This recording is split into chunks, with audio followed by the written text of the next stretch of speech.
Well, guys, today is St. Patrick's Day, and this is normally my favorite holiday of the year.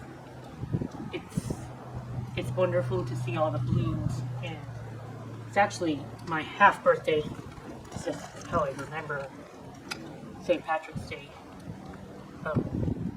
It's supposed to be greener, and I'm in I'm in New Mexico, and it's snowing. Middle of March.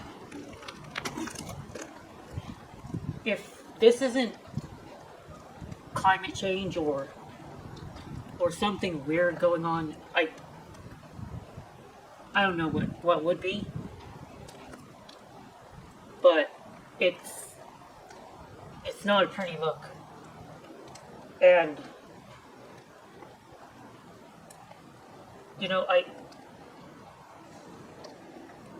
I come from a somewhat scientific background. I'm not like a major scientist or anything, but I have some scientific schooling. I've been through, you know, an undergraduate scientific program, and I've done a few years of lab work. And I've never been like a scientific denier of any sort. But I also know that doing research, pure scientific research for the sake of doing pure scientific research, does not pay very well.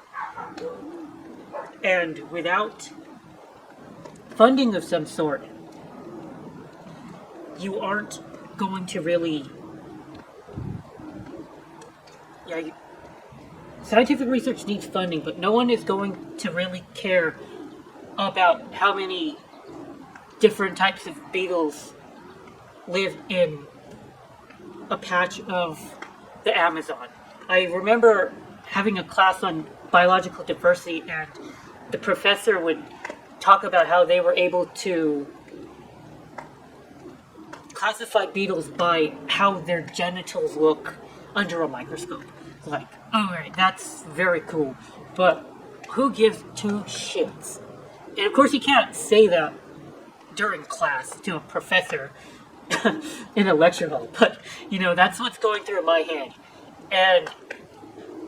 But I've never doubted the scientific process, and I don't doubt all the research that's being done on climate and the chemistry that goes into it and the modeling. It's amazing. I've had a little bit of a taste of scientific modeling, and I've seen actual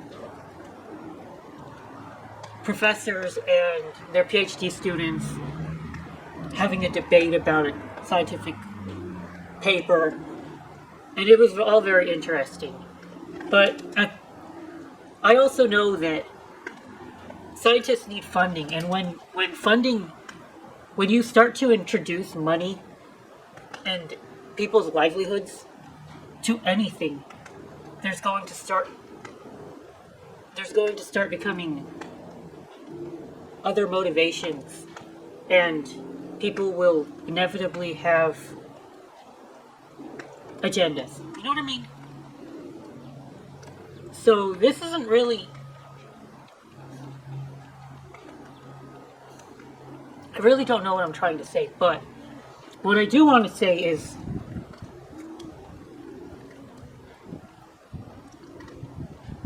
I think that we're in a catch-22 right now. And I've dedicated my entire life into trying to understand this catch-22 that humanity faces, and I've been trying to get on the right side of this. Now, say that there is a runaway climate change that's starting to occur, and if y'all ever seen an exponential graph, exponential growth is very interesting, where 99%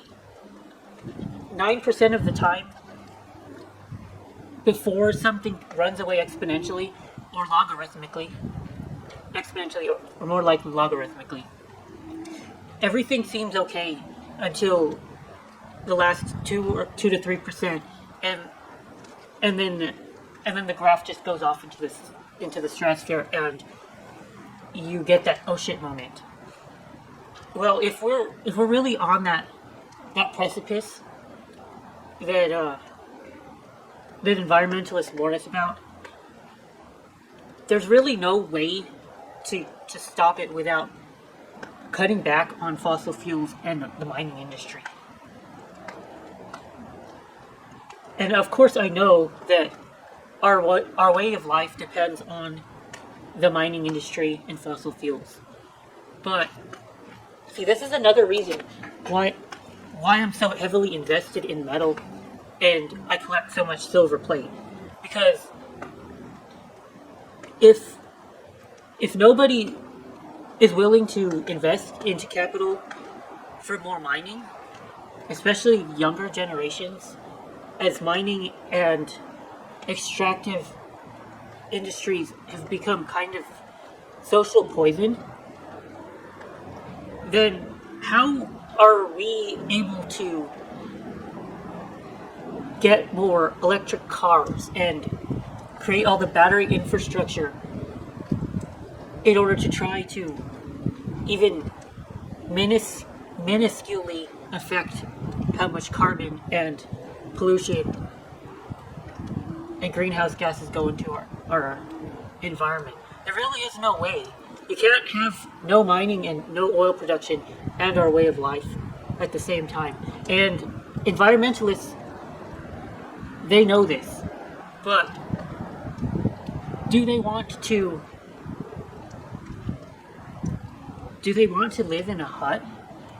A mud hut? I don't think so. And the right knows that they don't want to live in a mud hut. That's why you get so much pushback from the right, against like environmental protection, and they're pro-business. I understand that, because I also don't want to live in a hut. But we have such a wasteful society, I guess. A wasteful society that recycling metal is really not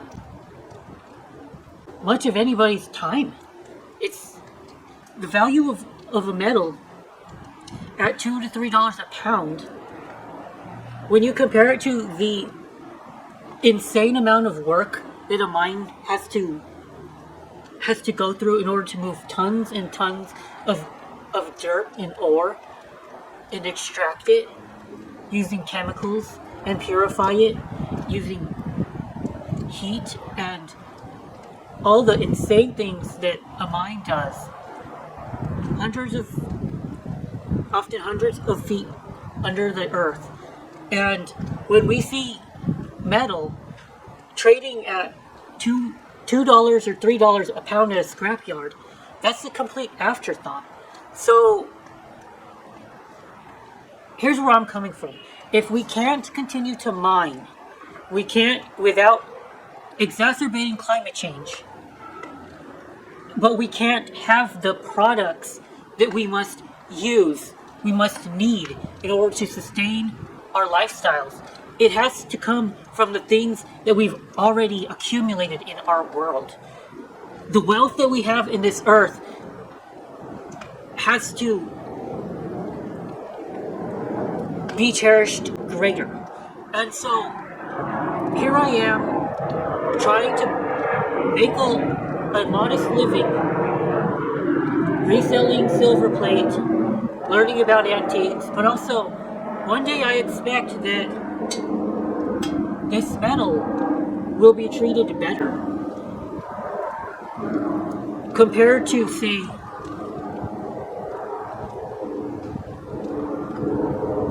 $2 or $3 of metal. I'm looking at a cheeseburger, dude. You can't even buy a $5 footlong anymore. But a scrapyard won't give me more than $3 for base metal. So I guess that today got me to reflect a lot about what I'm doing and why I'm doing it. And I hope that you guys can think about things about systems as a whole. Kind of take a 3,000 feet view on how you see things and your worldview, because it's very confusing, but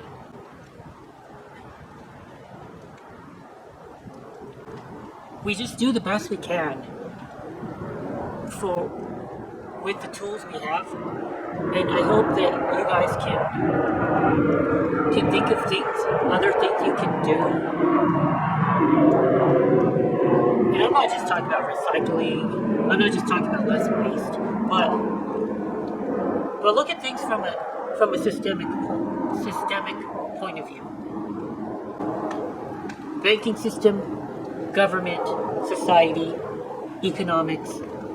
We're all a little part of it, and we depend on it so much. But I know that this is a really long and confusing rant, but thank you for being my audience. Good Marks goes out.